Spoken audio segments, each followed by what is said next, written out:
بسم اللہ الرحمن الرحیم۔ حضرت سلمان فارسی رضی اللہ تعالیٰ عنہ روایت کرتے ہیں کہ رسول اللہ صلی اللہ علیہ وسلم نے شعبان کی آخری تاریخ کو خطبہ دیا اور فرمایا، اے لوگو، تمہارے اوپر ایک بڑا بزرگ مہینہ سایہ فگن ہوا ہے۔ یہ بڑی برکت والا مہینہ ہے۔ یہ وہ مہینہ ہے جس کی ایک رات ایسی ہے کہ 1000 مہینوں سے زیادہ افضل ہے۔ اللہ تعالیٰ نے اس کے روزے فرض کیے ہیں اور اس کی راتوں کے قیام کو تطوع نفل قرار دیا ہے۔ جس شخص نے اس مہینے میں کوئی نیکی کر کے اللہ کا قرب حاصل کرنے کی کوشش کی تو وہ اس شخص کے مانند ہے جس نے دوسرے دنوں میں کوئی فرض ادا کیا، اور جس نے اس مہینے میں ایک فرض ادا کیا تو وہ ایسا ہے جیسے دوسرے دنوں میں اس نے 70 فرض ادا کیے۔ اور رمضان صبر کا مہینہ ہے اور صبر کا ثواب جنت ہے، اور یہ ایک دوسرے کے ساتھ ہمدردی کرنے کا مہینہ ہے، اور یہ وہ مہینہ ہے اس میں مومن کا رزق بڑھایا جاتا ہے۔ اگر کوئی شخص اس میں کسی روزے دار کا روزہ کھلوا دے تو اسے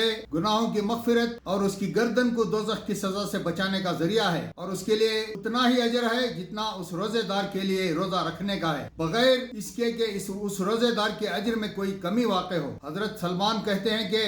ہم صحابہ کرام نے عرض کیا، یا رسول اللہ صلی اللہ علیہ وسلم، ہم میں سے ہر ایک کو یہ توفیق میسر نہیں ہے کہ کسی روزے دار کا روزہ کھلوائے۔ رسول اللہ صلی اللہ علیہ وسلم نے فرمایا، اللہ تعالیٰ یہ اجر اس شخص کو بھی دے گا جو کسی روزے دار کو دودھ کی لسی سے روزہ کھلوا دے، یا کھجور کھلا دے، یا ایک گھونٹ پانی پلا دے، اور جو شخص کسی روزے دار کو پیٹ بھر کھلا دے تو اللہ تعالیٰ اس کو میرے حوض سے پانی پلائے گا۔ اس حوض سے پانی پی کر پھر اسے پیاس محسوس نہ ہوگی یہاں تک کہ وہ جنت میں داخل ہو جائے گا۔ اور یہ وہ مہینہ ہے جس کے آغاز میں رحمت ہے اور وسط میں مغفرت ہے اور آخر میں دوزخ سے رہائی ہے، اور جس نے رمضان کے زمانے میں اپنے غلام سے ہلکی خدمت لی، اللہ تعالیٰ اسے بخش دے گا اور اس کو دوزخ سے آزاد کر دے گا۔